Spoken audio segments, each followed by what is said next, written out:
Good morning, and this is take 2 of Koba's walk. We've been walking and talking for a very long time to you all, and then my camera just shut down. So I'm not sure why, but it didn't record it. So that's typical for what I have for equipment.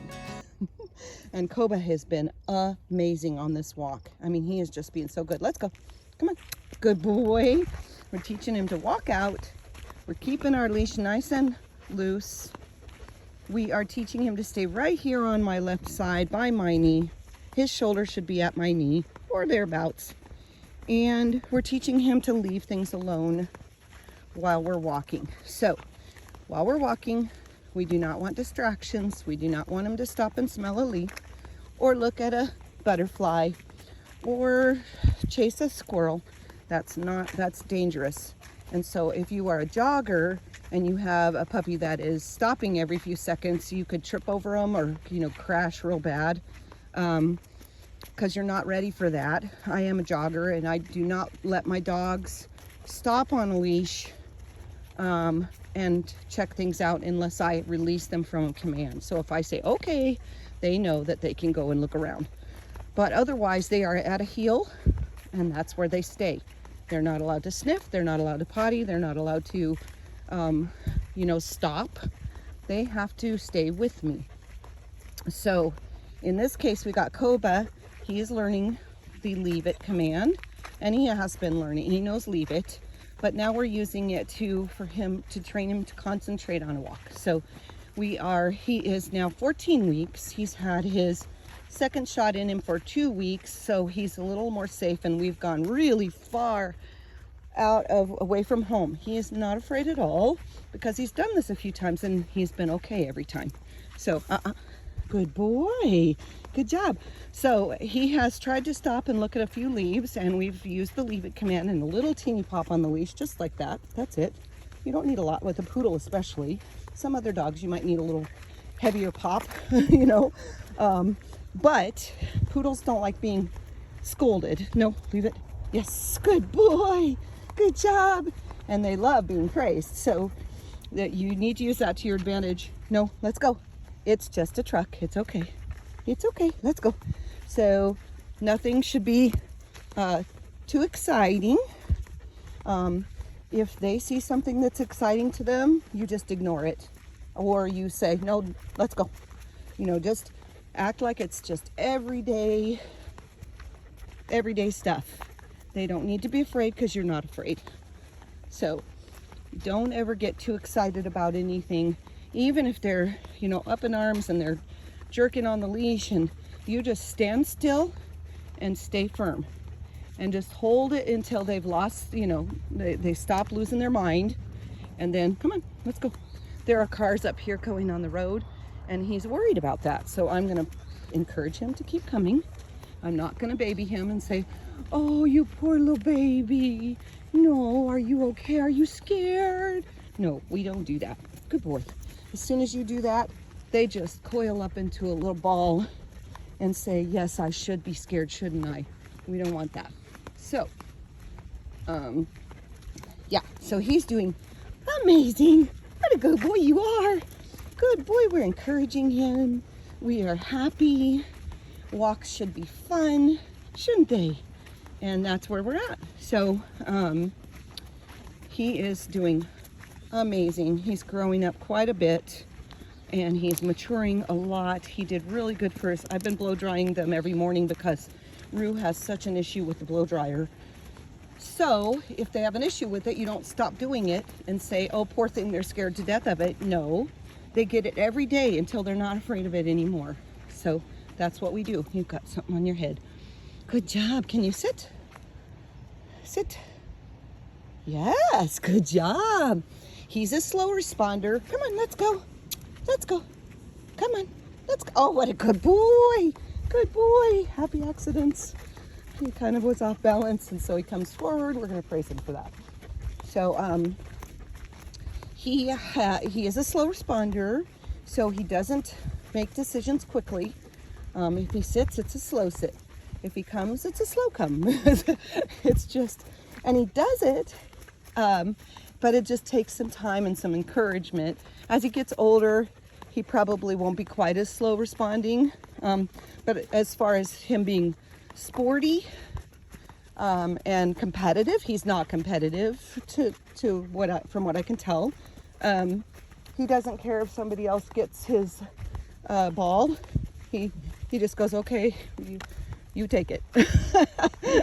So he does not like it when other dogs get on top of him, and that might be because he is so laid back that he's like, just get off me right now. And that's when you can see a little bit of his self come out, you know, like, don't get on me. He does not like it when the other puppy gets on top of him, and he'll protest it and growl at him. But it's more of a puppy growl, like, I don't know, if you don't have puppies, you don't really know what that means, but it's not an aggressive, like, I'm gonna bite you growl, or it might be I'm gonna bite you, but it's not like I hate your guts. You know, it's not aggression, it's just dog language. So that's something that we don't worry about too much. If they get real onto each other really bad, then I will break it up and poke them. But they don't do that anymore. They do that when they're little and they're trying to establish a pecking order, or at least this litter has. Some of my litters don't ever really do that, but this litter did. And Koba was always being beat up, always. So it's because he is the low man on the totem pole as far as personality. He doesn't fight back as much. So he learned to fight back with that. But stay at my left. Stay over here. Yes, good boy. Good job. He really is loving this walk. And he is a pleasure to walk. I'm not having to hardly say anything to him. He is just amazing.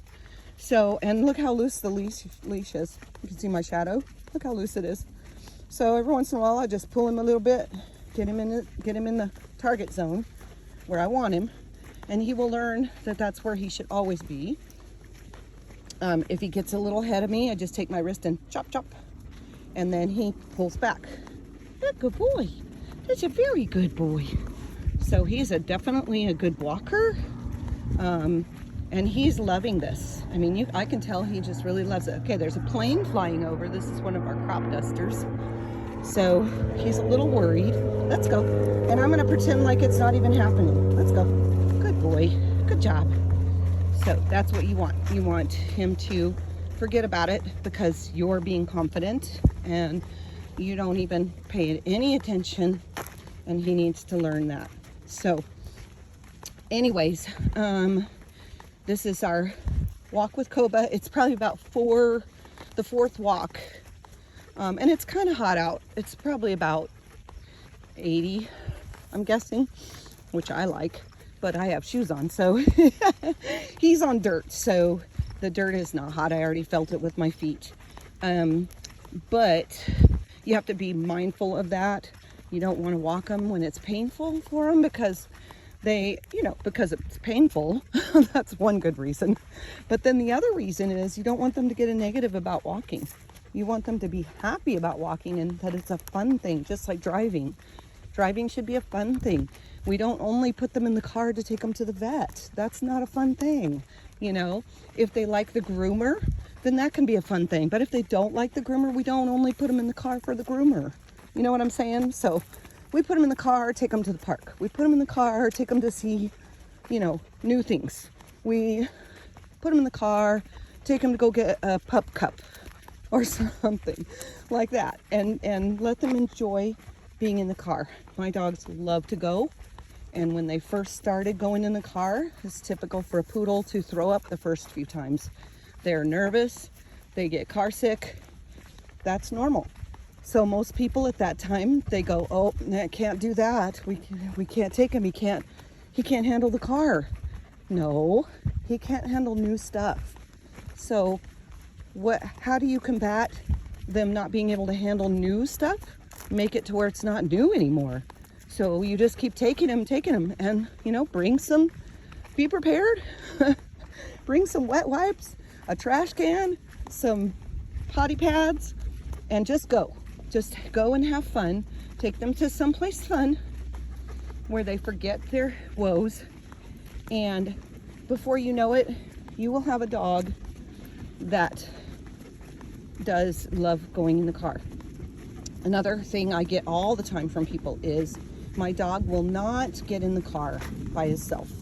Okay, they will get in the car by themselves. You just need to train them to get in the car by themselves. So it's not they won't, it's they will if we train them to. Leave it. Hold on, we're gonna go. We've got a bunch of sticks and he's very curious and I don't want him to be. Let's go. Good job. Oops, did you trip? Are you okay? Good boy, you did it. Okay, so you're going to start luring him. Now, because I started all these puppies on luring, then it's easier to lure them because they follow your finger, they follow treats, and they know that you're trying to lure them. So in what they know that you want something of them. And so you start luring them. Lure them into the base of the foot of the car. Lure them into, putting their front feet up on the car.